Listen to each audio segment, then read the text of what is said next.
Marker. Okay, here we go. Again, testing number 3. We're moving forward to chapter 29. We're moving beyond that chapter about Shaul, King Saul, pulling up the ghost of Samuel, the prophet Shmuel, to find out what would happen to him. And we know that it was good news, bad news, good news, that he's going to die. But tomorrow when he dies, he's going to be with Samuel in Gan Eden in paradise. Despite his 5 sins that we talked about, the sin that he killed out the Kohanim, the Kohens, the priests of the city of Nov. The second sin, that he did not wait for Samuel when he was supposed to wait a full 7 days and he did not wait. The third sin, that he did not kill out Amalek. He spared the life of the king. The fourth sin, that he raised up the ghost. And the fifth sin was, if he was that worried and there was no prophet Samuel or Kohen Gadol, High Kohen, he should have prayed to God. That's what a Jew does when a Jew is in trouble. The average Jew does not go to the High Kohen and Urim and Tumim, and the average Jew does not go to the prophet of a generation. And you certainly don't go on Newport Boulevard to the 2 people that bring up ghosts. You pray to God. And it's actually a mitzvah to pray to God, especially when you're in need. And if you don't, and you look for alternative salvation and saviors, that's a sin. So that was his 5th sin, that he, not only that he tried to bring up the ghost of Shmuel, but that he did not pray to God when there was not the option, realistically, of the prophet or of the Kohen. So he knows he's going to die, and nevertheless, as the expression goes, he takes it like a man. To the degree, yeah, we could use it, we don't have to be politically correct. He takes it like a man. There's a country music song by a country music group called Confederate Railroad. And the name of the song is She Took It Like a Man. And the nature of the song is that this guy's going out with this lady and she's expecting he's going to propose, and instead he breaks up with her. And she took it like a man. She took the dish, she took the plate, she threw it across the restaurant. She hit him on the head with a glass. She went at him with a knife. She took it like a man. Anyway, can I tell you, constantly remind you, you don't get this in any other rabbinic shir. So here we go, back to business. He took it like a man. And painful as it was, he accepted this is the judgment of God. And he says, she brought him food. They ate, they rose up, and they went away that night. And he brought his sons to the battlefield. He accepted it. Come on to chapter 29. Reminding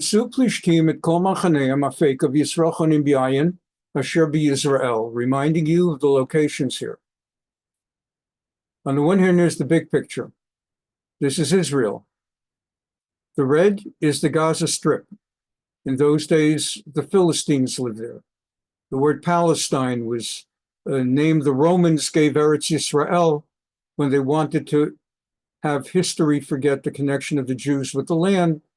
So they picked the predecessors, the Philistines, and they named the whole land, Palestine. Another story. So here's the Philistines. And it was one country at the time. We'll be learning, God willing, in several months about the civil war that divided us to 2 countries. Gave us 2 votes at the UN against 144. And here are the countries around us. Aram, Aramea, Aram, Assyria, Ashur, should not be confused with Aram. Modern day Aram is Syria. You see Damascus. And Assyria is more like Iraq. Ashur, Ammon, and as I mentioned, country of Jordan has a capital of Amman, Moab, and Edom. And then you had the Amalekites. The Amalekites were like Genghis Khan in the sense that they were a roaming band of thugs without any land. There was no land of the Amalekites. They rather ran throughout the area of the Sinai Desert and the surrounding areas, killing people. They were just roving thugs. And we encounter them from time to time. And a word of education about Amalek. Let's learn this about Amalek because we'll be encountering Amalek today and maybe next week. Amalek. Ele Shemot, this is from Bereshit, first book of the Torah, chapter 36. They list the genealogy of Esav. To remind you, you have our forefather, first patriarch Abraham, married Sarah, Abraham and Sarah. Sarah initially could not have children, so she said to Abraham, have a baby with my maidservant Hagar. So he had a baby that was Yishmael, the forerunner of the Arabs, the Ishmaelites. Later, Sarah, at age 90, was able to conceive by miracle and had Yitzchak. He becomes our second patriarch, Isaac. She knew she had a deep responsibility as a mother to this boy, that this would be the second patriarch of the Jewish people, that there were no Jews.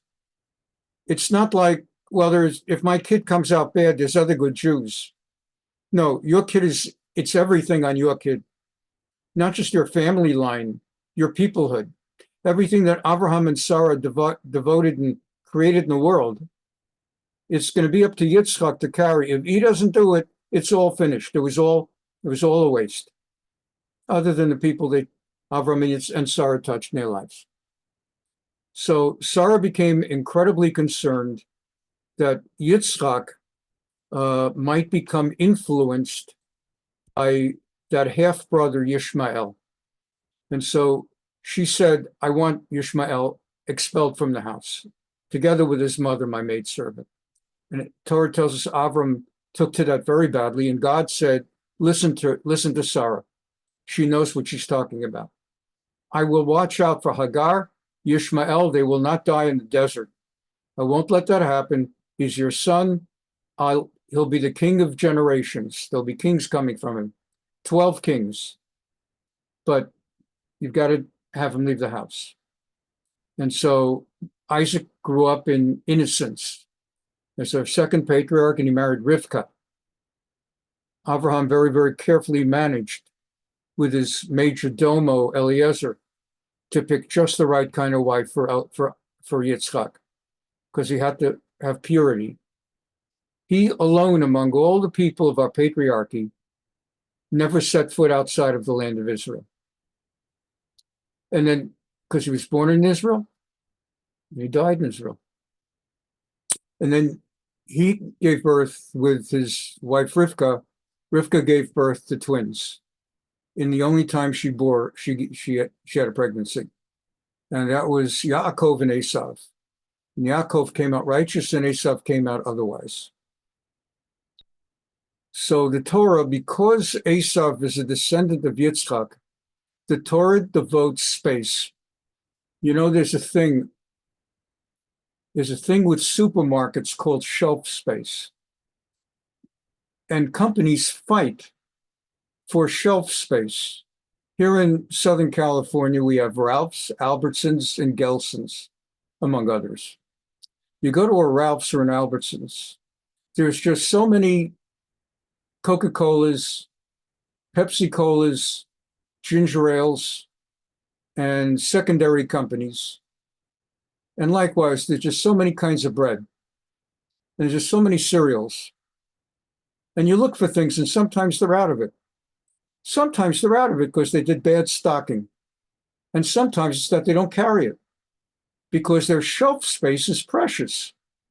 And companies fight for shelf space. They actually pay illegal bribes to people at the supermarkets to give them shelf space.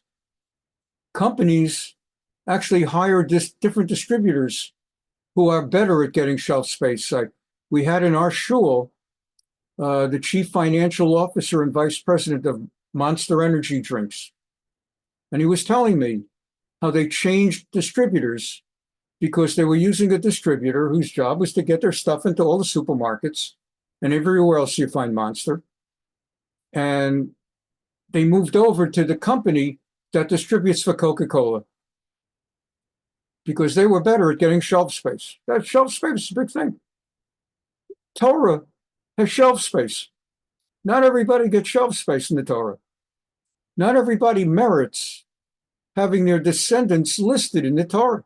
They're not important enough to get shelf space. Esav, in and of itself, was not important enough. But by virtue of being the son of Yitzchak, even the son from whom further generations would not come, he got shelf space. And the Torah gives us in chapter 36 his descendants, and one is particularly important among all of them. So it lists, he was known both as Esav and as Edom. And it lists him, and here we go. Elah Shmot b'nei Esav. These are the names of Esav's descendants. Eliphaz, the son of Adah, Esav's wife. Reuel, the son of Bosmat, Esav's wife. Why did they add the word Esav's wife?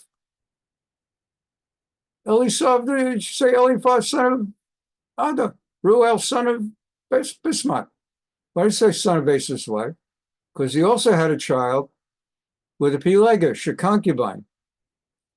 So the overall the sons of Eliphaz, so like Eliphaz had his sons, he gets shelf space by virtue of being a grandson. See how you get shelf space? By virtue of being a grandson of Yitzchak. Eliphaz, but there's more to Eliphaz. Timnah, who she was a concubine of Eliphaz, and she bore Amalek to Eliphaz. And that's how Amalek came into the world. Our number one enemy in the world, descended directly from Esav, was the son, so the son was Eliphaz, and the grandson was Amalek. Amalek was Esav's grandson. Yitzchak's great-grandson and Abraham's great-great-grandson from their seed, through a Pelegish, a concubine, and there's a whole midrash about that concubine Timnah, and we won't get into that now. But know that Amalek came from Esav. We have a tradition to this day that the Romans came from Esav, that the Arabs came from Yishmael. And the Gemara constantly refers to the Romans as descendants of Esav and to the Arabs as descendants of Yishmael. And Romans, in the Gemara's terminology, are essentially associated also with Christianity. So in general terms, the Torah considers Arabs to descend from Ishmael, and Christians come from the descendants of Esav. That's how the Talmud talks about it.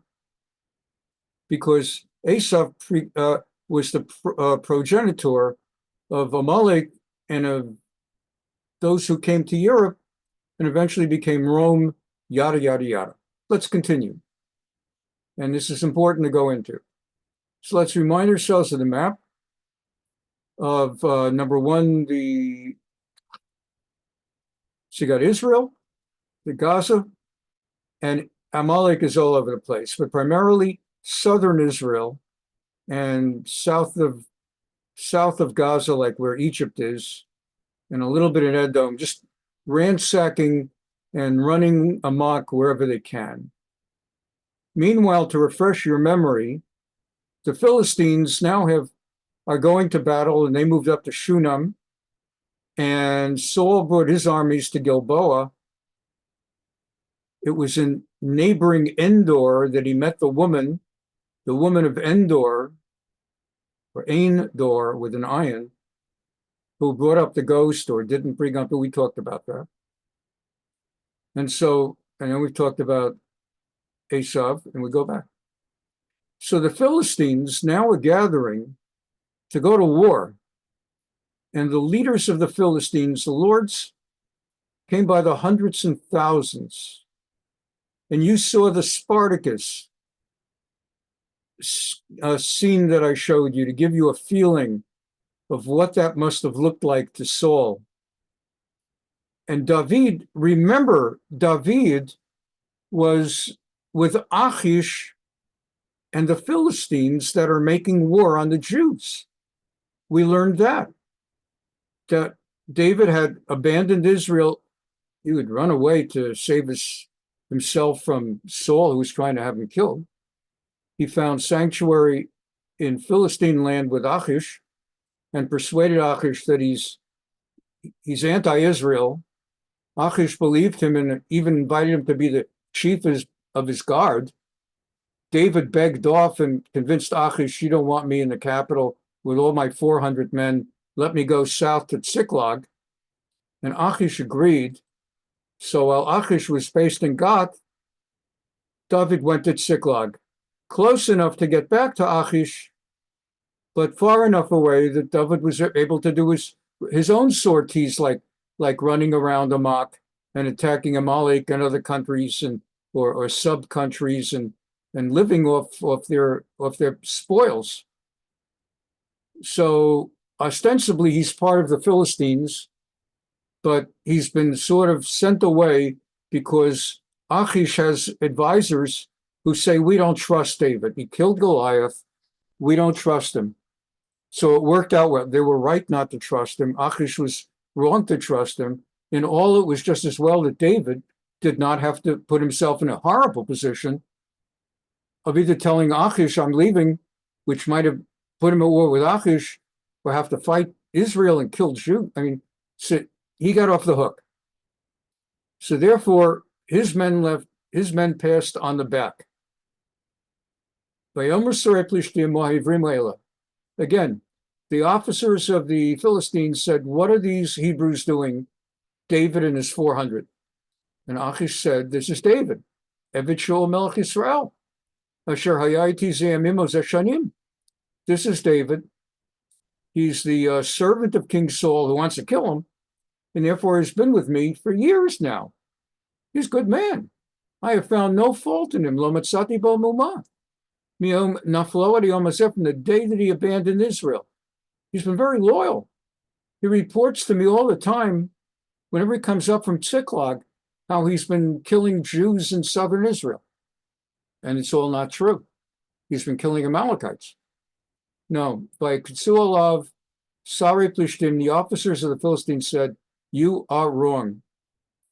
Listen to us. Get this guy out of our army. Send him back to wherever he's been based. Tziklag, send him back to Tziklag. We can't point to anything he's done for which we could bring charges, but we don't want him and his 400 Hebrews in the middle of our army as we go to war against the Israelites. We don't want him descending with us into war. We don't want him to become an adversary, a fifth column, suddenly attacking us in the back with 400 men and swords. And so get him out of here. And because this is not just some guy. This is the guy who's a national hero among Israelites. We're not persuaded that many of them don't still consider him a hero. He's the one who, after he kills Goliath, women would go in the streets singing and dancing. They sang to one another. And they would sing, Saul has slain his thousands, and David has slain his tens of thousands. David has slain his tens of thousands. And which tens of thousands are those? They're not Somalians. They're we. He's killed tens of thousands of us. Achish said, all right.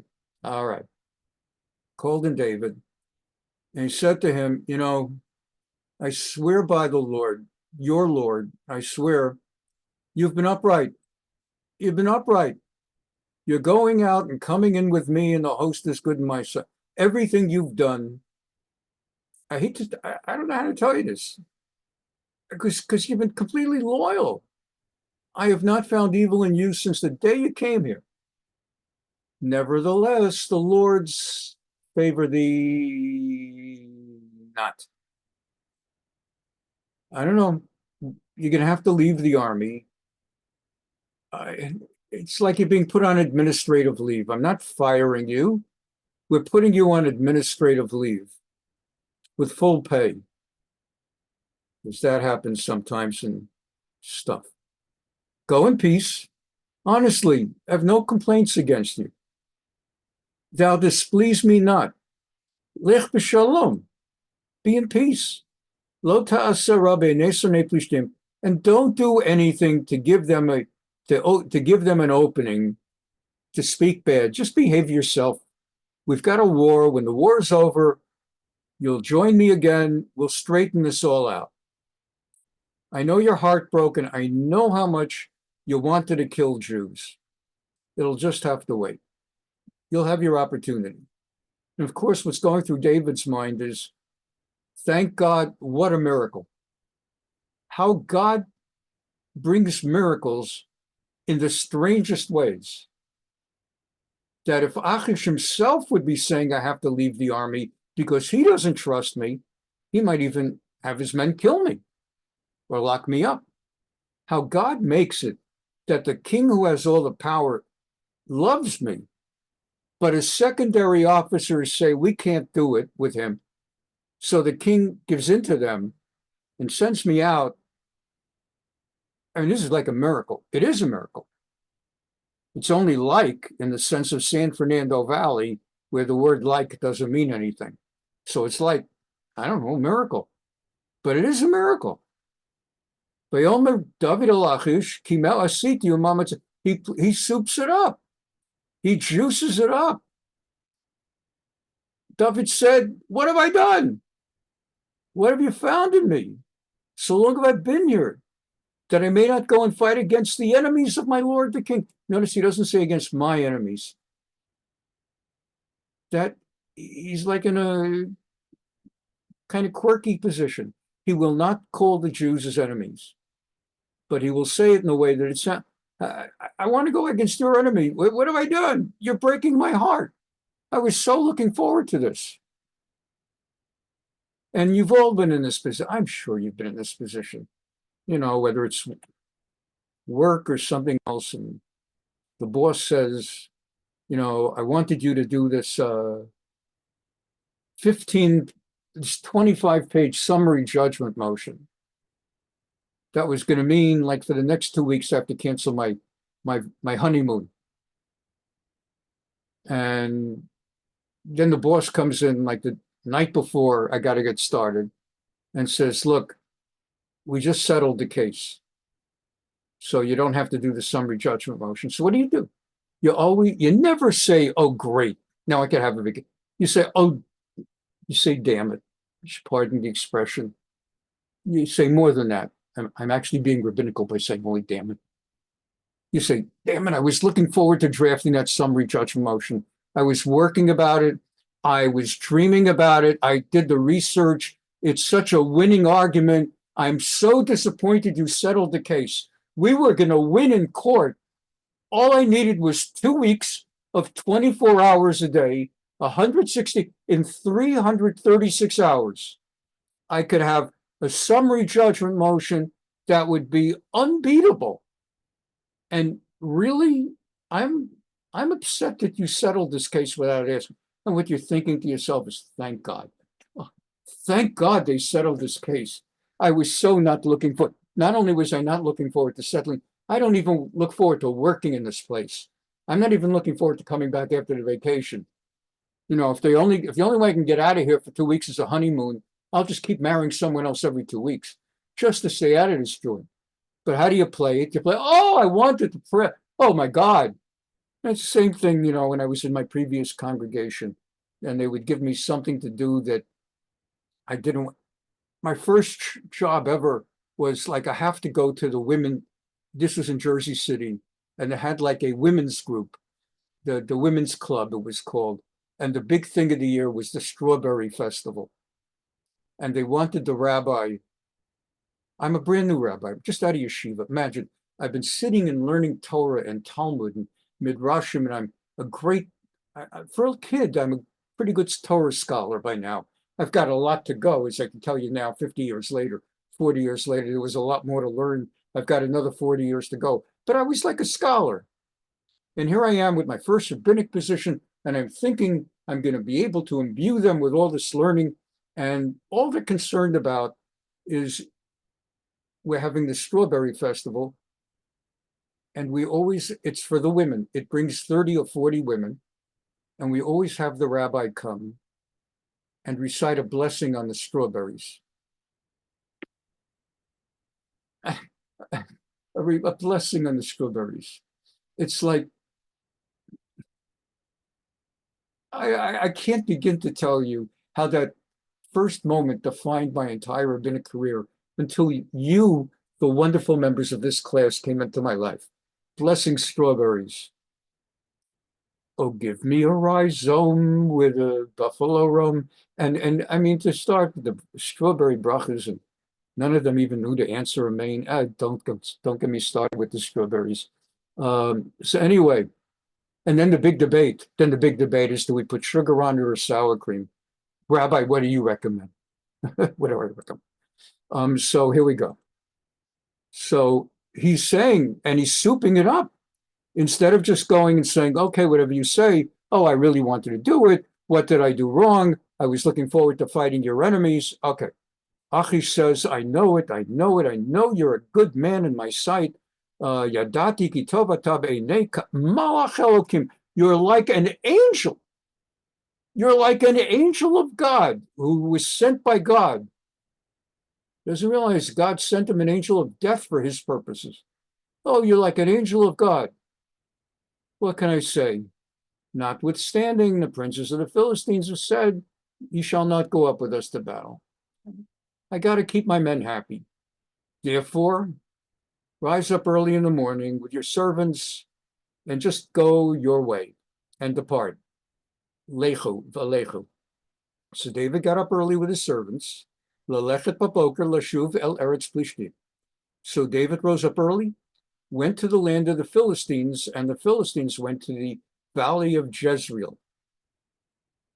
Chapter 29, chapter 30, the penultimate chapter of 1 Samuel Shmuel Aleph.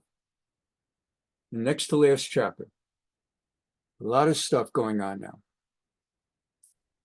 This chapter, to be taking place in our class in December of 2023, Kislev and Tevet 5784, is extraordinary. Listen to chapter 30 and apply it. It's as pertinent as everything of the last month or two. Unbelievable. Vayehi b'vo David v'anashav Tziklag. So first of all, David and his men go back from, now the Philistines have already gone into Israel. They're getting ready. They've trespassed or gone into Israel to make war. And David has gone back to Tziklag. That's where he is. And he's on the third day. The Amalek Pashtu. Oh boy. Oh boy. What happened was, while David was up here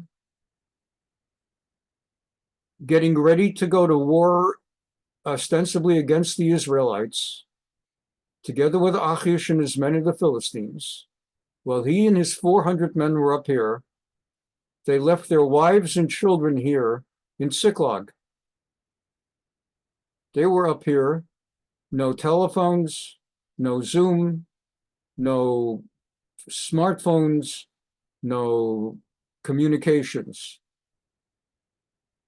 And the Amalekites who would randomly just attack.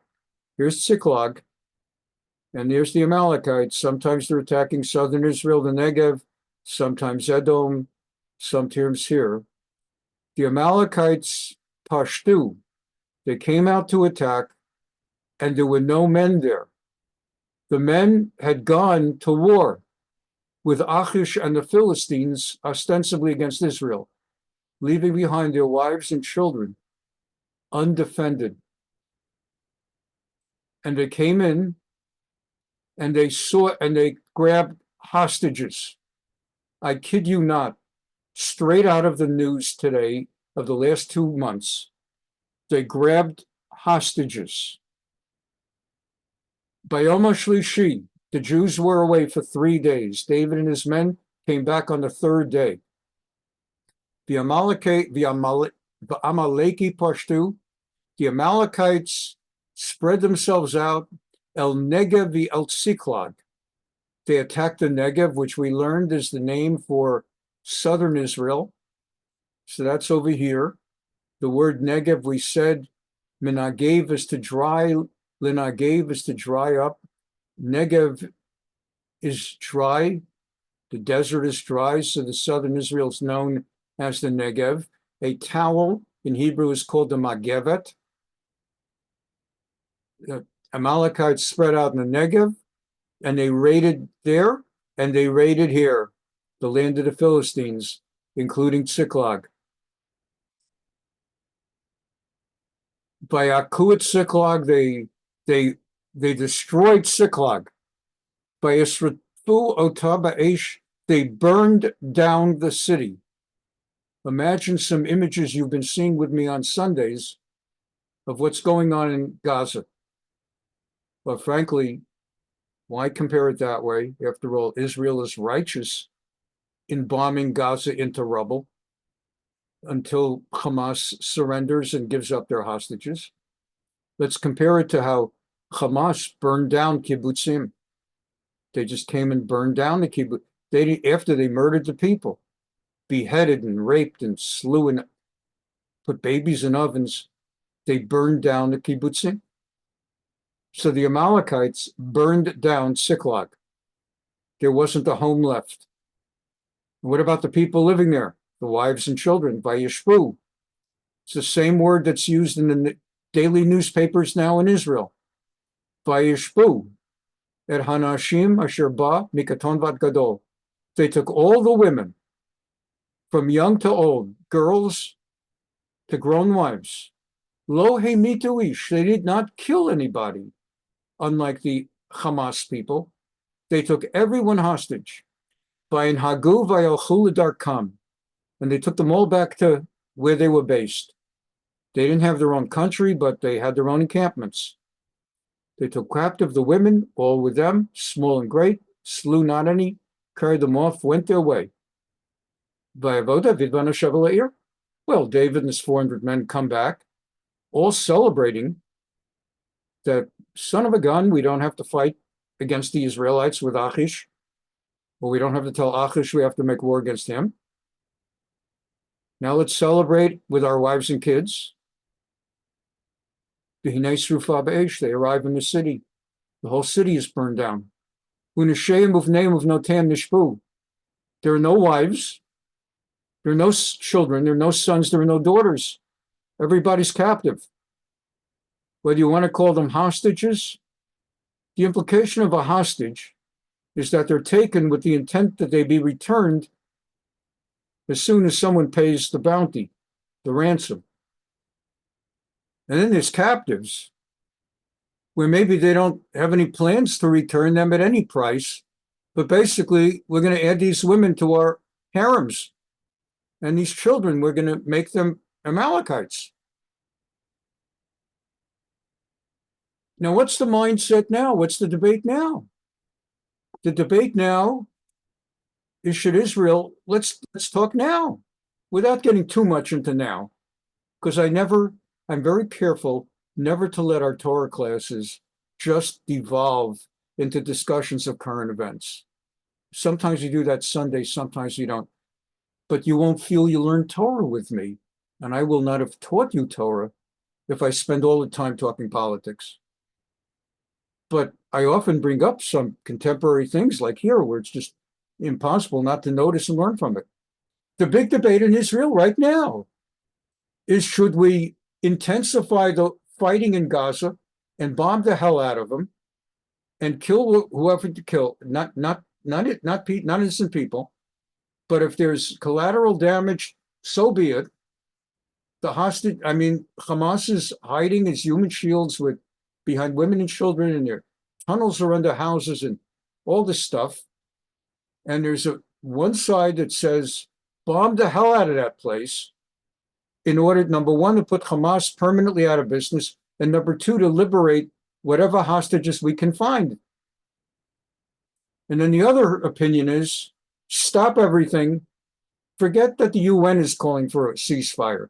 Don't let that distract you. Don't let the fact that our enemies are asking for a ceasefire. We're not saying ceasefire permanently. We're just calling for a pause to negotiate with Hamas. Another pause like the last one, where we'll give them a certain amount of their people that we're holding, murderers, in return for our people, hostages. So there's a debate. Do you go to war to liberate them? Now, the people that say we should negotiate make the argument, if you try to fight, you're only going to get them killed. Hamas will kill them. And then and that side responds, actually, Hamas will keep them alive because they'll need to hide behind them if we ever get to them. And once they lose the hostages, then we can totally shoot and bomb. That's the debate. And then it got complicated because they actually found, son of a gun, Tzahal found 3 hostages, the first 3 that they found. And they mistook the hostages for Hamas, and they shot them to death. And that intensified the demand by the pro-negotiation, pause the fighting side. Look what happened. You said you're trying to fight to liberate the hostages, you're only killing them. And then the other side comes back and says, it happens. Friendly fire, it's called. But that's the debate. So let's see what happens here. What happened with King David? He's not a king yet, but it's his leadership that'll make him a king. Okay, let's see. Vayisa David va'amashari toa kalam. First thing they did is they wept. And they did not just, they wailed. They wailed. 400 men, that's 400 plus wives. Some of them have 2 wives. There's about 500 wives. And if each had 2 to 3 kids, that's like 500 to 1,000 kids. And they're just like paralyzed with, they had no idea they were coming home. They were coming home like the 7 dwarfs in Snow White. They're happy as could be. And all of a sudden, everything's over. Their entire families, everyone, it's not like you look at your neighbor. It's not like everyone on the block goes to someone down the block and says, we heard what happened to you. We feel so bad for you. It's everybody. They cried until they had no more strength to weep any longer. And among those who were taken captive, David's 2 wives were taken, Achinoam, HaYisraelite, Achinoam of Jezreel, Abigail, Abigail. John Adams was married to Abigail Adams. That's where the name comes from. Abigail. Avi means from the word av, fight. Gael means, like, among other things, valor. Someone of valor. Anyway, and Achinoam, Achi means like my brother, and Noam means pleasant, my pleasant brother. Happens to be they gave those names to girls. But Achinoam and Abigail were taken hostage.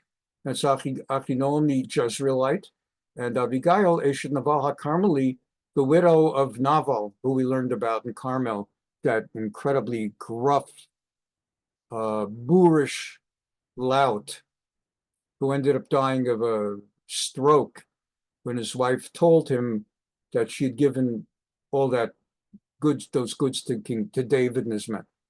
Okay, so they were taken hostage. Well, but Tetzer David Ma'od, David, first of all, our focus is on David, but it ain't going to be the only focus.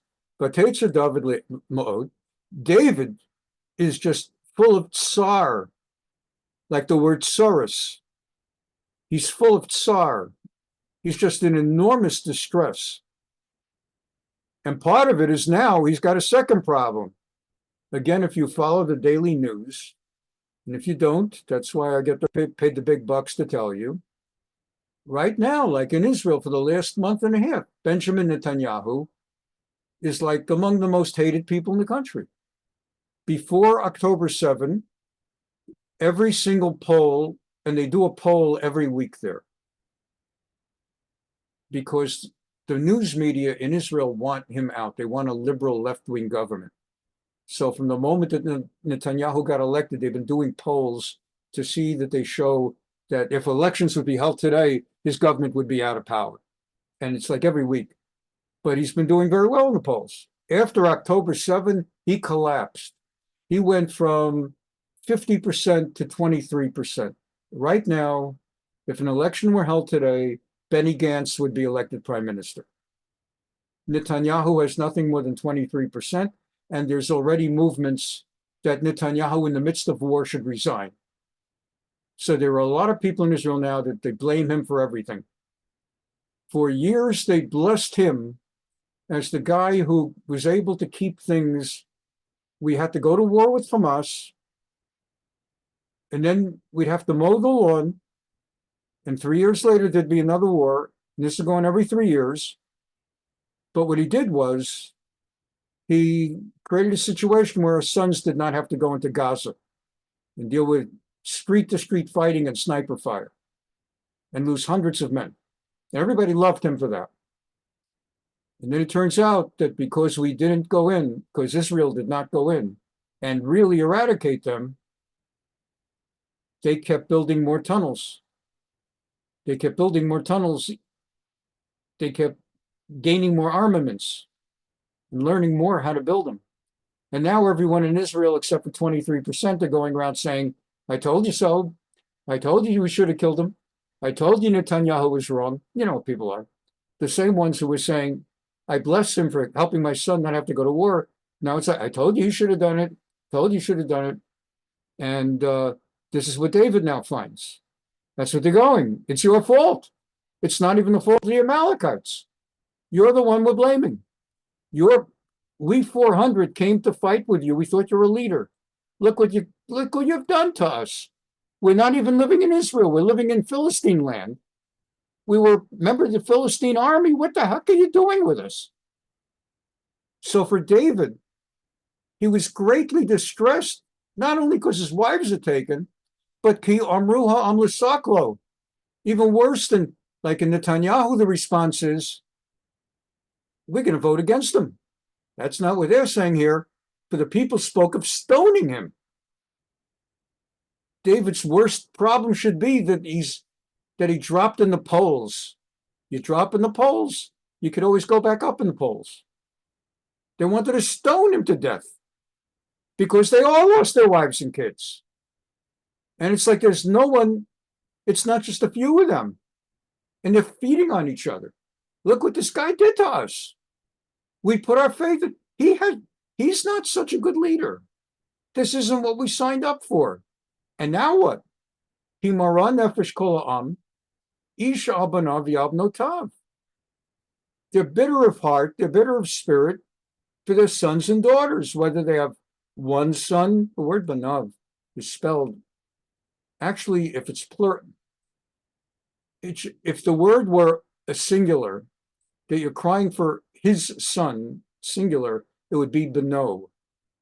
If he has plural, if a person has many sons, it would be banav, as this is, but it would have a yud there, just like banotav has a yud. But there's no yud here, it's missing. That's to indicate bano and banav. that whether someone had one child or many children, one daughter or many daughters. David so David turned to God. Where's he going to turn? But you notice he doesn't turn to having ghosts raised up. He turns to God, and he has the benefit that King Saul did not have. Saul, having killed all the Kohanim, well, the Kohens, the priests in the city of Nov, could not go to the Kohanim and consult with the Urim and Tumim. You'll recall that the Kohen Gadol had several garments, 8 garments, his mitznefet, a special turban, and a plate that said Kadosh Lashem, a head plate, and he wore a special apron, and he wore a special overgarment, the me'il, and he wore rimonim, bells, so that whenever he walked, if you were sitting not paying attention, you heard the bells, you knew the Kohen Gadol is here, you popped out of your chair and stood out of respect. He had the choshen, the breastplate, and in it were the 12 jewels that represented the 12 tribes of Israel, and he would have a parchment that he put inserted into the breastplate that was called the Urim and Tumim, and if you asked the question of God, they lit up, which we're going to learn about now.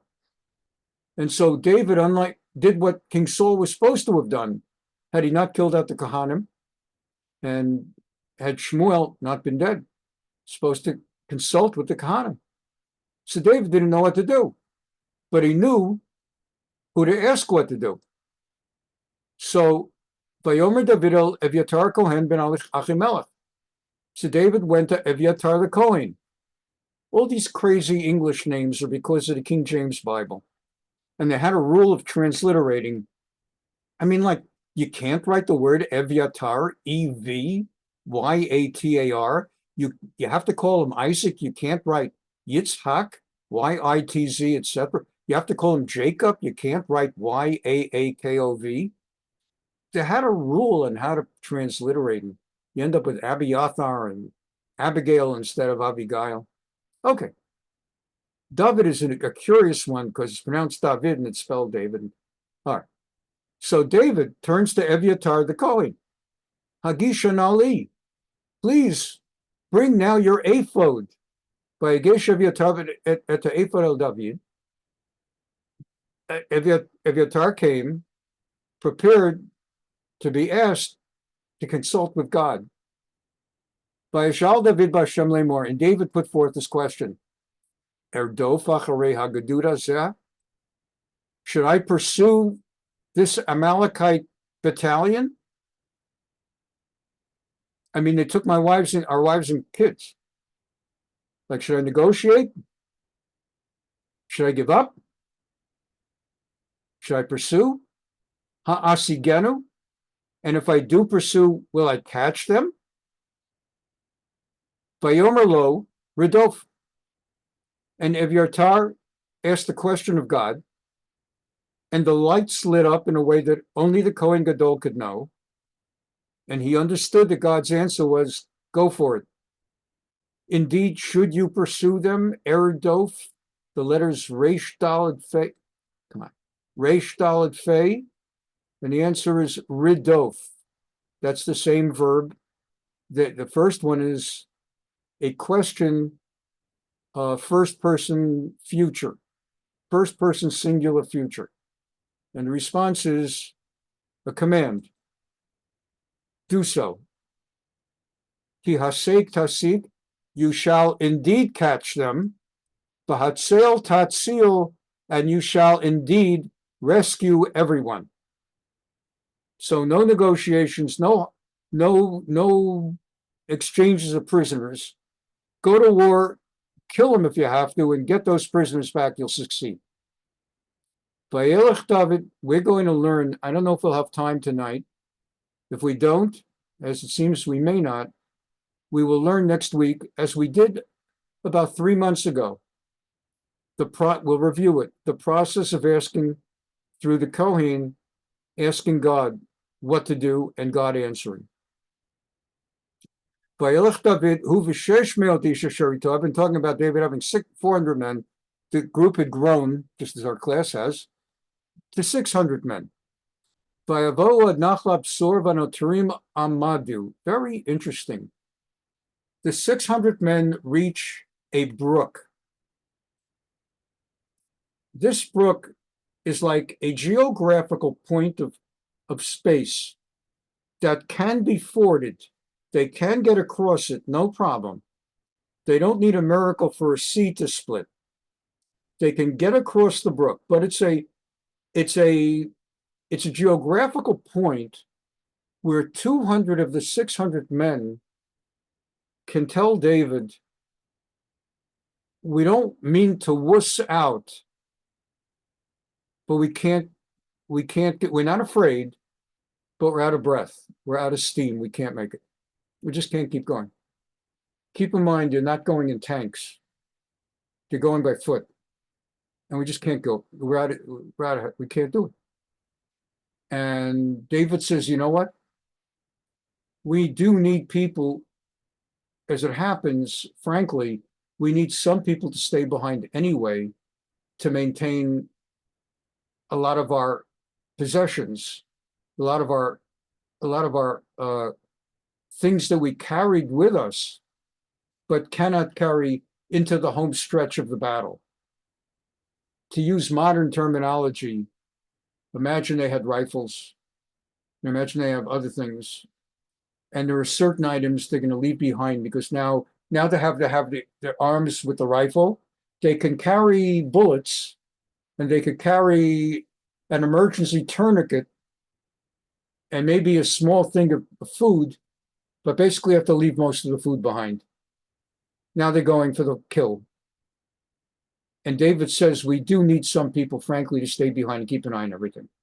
So the 200 of you who are out of breath, instead of seeing yourselves as letting us down, you actually have an important part to play. Or other people are going to come and take all of our weapons that we leave behind.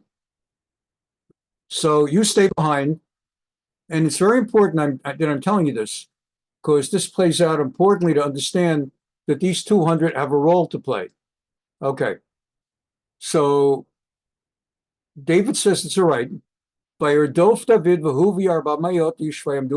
ish asher pigru. So David and 400 men go to battle, and 200 stay behind to keep an eye on things. And they meet an Egyptian man, not an Amalekite, not a Hebrew, happens to be an Egyptian. Why does the Tanakh tell us he's Egyptian? To convey to us that he has no particular loyalty to the Amalekites, even though he's been with the Amalekites, as we're going to find out. By Chuluto David, they found this guy, and they took him captive, and they brought him to David. He was basically wandering in the desert, in no man's land. And he had no food and he had no drink. He might have died there. And so they brought him to David. The first thing they did, order of business, they gave him bread and water to restore his spirits and let them know we're good guys. But Nulo felach devela ushnei tzimukim, and they even gave him a cake of figs. You know, one fig can really tightly, you've bought figs, if you don't pull them off a tree, but you buy them like a circle, how they press them together, pressed figs. So they gave him like pressed figs and raisins, clusters of raisins. And why did they bring figs? Ask yourself, why figs and raisins? Because it's not like nowadays. In those days, you're trying to carry food that's desert friendly. By its very nature, raisins are dry. So why don't they bring dried plums? Why don't they bring prunes? They're going to war. You answer that question for yourself, why they didn't bring prunes. Of course the prunes would have held well, but the men eating them would not have. So they brought raisins and dates. So they offered the guy bread, water, raisins, and dates. And it may not seem like the greatest meal you ever ate, but it was for him. But Tashav Rucho, his spirit he came back to life. He'd gone 3 days without eating bread or drinking water. 3 days and 3 nights. And David said to him, well, who are you? Who are you connected with? Are you with the good guys, the bad guys, the no guys? The mizata, like from whom are you coming? Vayomer, no armitzri anochi. He said, I'm probably in his 20s. I'm a young fellow, Egyptian. Eved li'ish Amaleki. And I happen to be a servant of an Amalekite. And he abandoned me. They went to war. They took women and children from all these different places, and they ran like banshees and thugs, and I couldn't keep up with them. On the 3rd day, I couldn't keep up with them. So he didn't kill me. He just said, to heck with you. And they kept going. They left me behind to die. That's who I am. So David makes an executive decision. I don't think this guy, I trust this guy. He could be an Amalekite 5th columnist who's been sent like as a spy to. I trust this guy. He really was dying. That would have been quite some strategy to leave him to the point of death. Don't worry, David will show up and give you food. They had no way to know I was going to be coming. He has maybe an Egyptian accent versus an Amalekite accent. And David trusted him. Guy says, Anachnu pashatnu negev ad kreti. He says, we the Amalekites went towards the Negev. Ba'al asher lihuda v'al Negev kalev. I went with them through the Jewish Negev, reminding you again. So I went with them, the Amalekites, through here. The land of Kalev, that's Hebron. That's up in Judea already. So they really went, because Saul, the battle was taking place up here. So Saul also had left Judea a bit uncovered. And so they went all the way up to Kalev land. That's Hebron is what he was given. And they were in the Negev, and they were in this area. Now we can keep going. And so we went to a raid upon that which belonged to Judah and south of Kalev, and we burned Tziklag with fire. And this Egyptian, he doesn't realize David and his men are the people that they burned. What does he know? What does he know? So we burned Tziklag with fire. It's not like Israel where all the signs are in Hebrew. The signs in Tziklag were not in Hebrew. The signs in Tziklag, if they even had signs, would have been Philistine signs. So he doesn't know. So he tells them, we burned Tziklag. Vayomer Rav David. So David said to him, all right, burn Tziklag, huh? Hatorideni el Gadud Hazeh.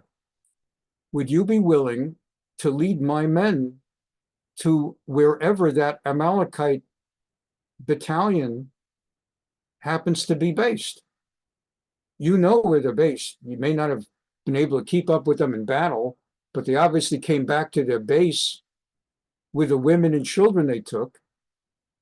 Would you be willing to lead us to them? Vayomer Hishava li velokim im temiteni v'im taskireni biyaroni. The Egyptian says, I actually would do that. You guys just fed me bread, water, raisins, figs. The other guy left me to die. I mean, honestly, I have no loyalties here. Not because I'm not a loyal person. There's nobody to be loyal to. The only thing is, you got to promise me if I do this, once you get there, you won't kill me and you won't hand me over to them. Swear to me, thou wilt neither kill me nor deliver me up to the hands of my master. Because if you're going to go and tell my master, after you kill everybody else, you leave him alone, alive, and you tell him, this guy, I'm dead meat. If you will make me that double oath, I'll take it to them. They made the deal. And the Egyptian led the 600 men, well, 400 men, because 200 are behind, to the place where the Amalekites are. And there they are, eating and drinking, having the chogigim, like from the word chag. Not like from the word chag, the word chag. And they're having a good time. They're celebrating. Wow, we got 500 women, and we got 1,500 children, and that's only from Tziklag. God knows what else they took from everywhere else. There's 3-4 women per guy, and all these children. And children means they're going to work our fields, and someday, it's not like today where you pamper the kid, and each kid represents $200,000 to go to Harvard and Yale and get beaten up by an Arab. In those days, children took care of the parents. That was the good old days. Children started young. They worked in the parents' farms, the parents' fields, and they took care of the parents. And they were loyal. They got married. They lived near the parents. They took care of the parents. Parents got old. There was no Social Security and safety net. The safety net was the kids made a living, and they took care of the parents.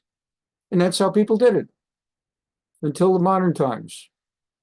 So anyway, the Philistines are having a great time. I'm sorry, the Amalekites.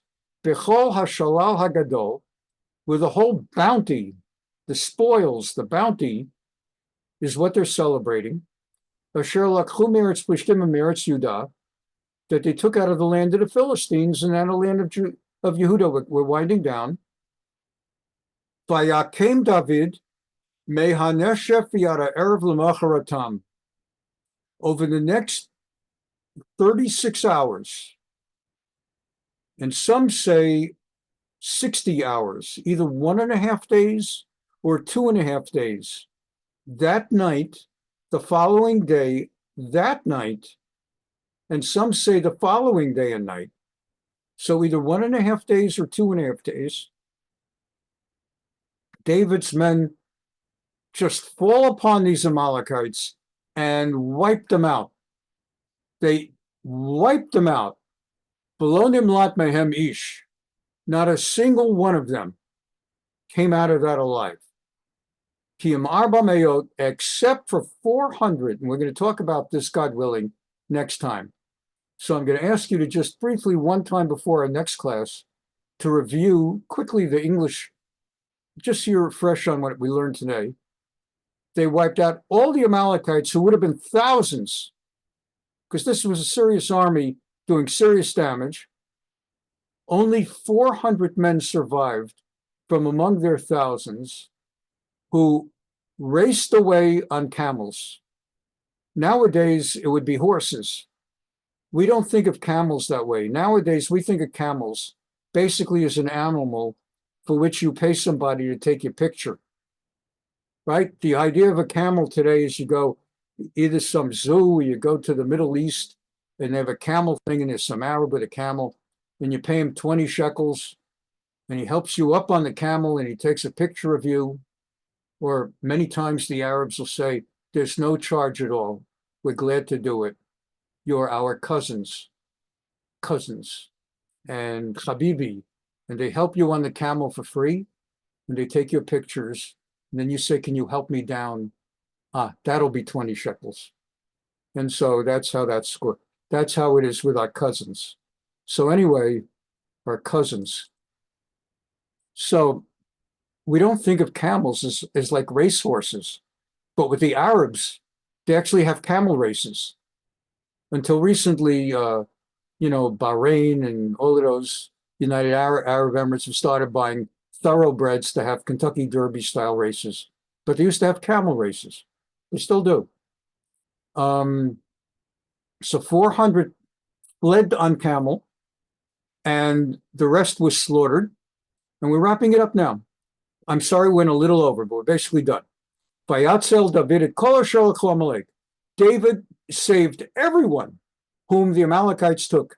The Echstein Hashav Yitzil David. His polls instantly went up. That's how politics goes. Okay? You go ahead and you fix the economy and the coals turn around. And so overnight, he goes from 23% back to 92% approval. And because he's always going to have, you're dealing with Jews, you're always going to have at least 8% disapproval. So he gets everybody back, all the wives, all the kids. Not, there was nothing lacking in recovering everything. Not a single woman, boy or girl, fellow or lady was not rescued. All the bounty, even their food, even their egg salad sandwiches and hot dogs, everything was restored. And all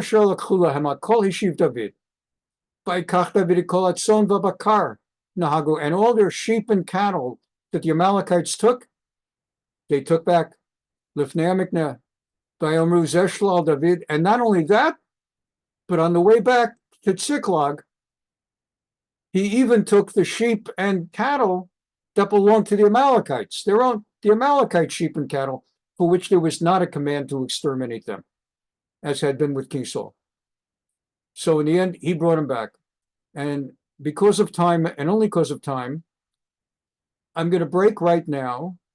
There's a fascinating additional thing that comes up in this chapter, next class, God willing.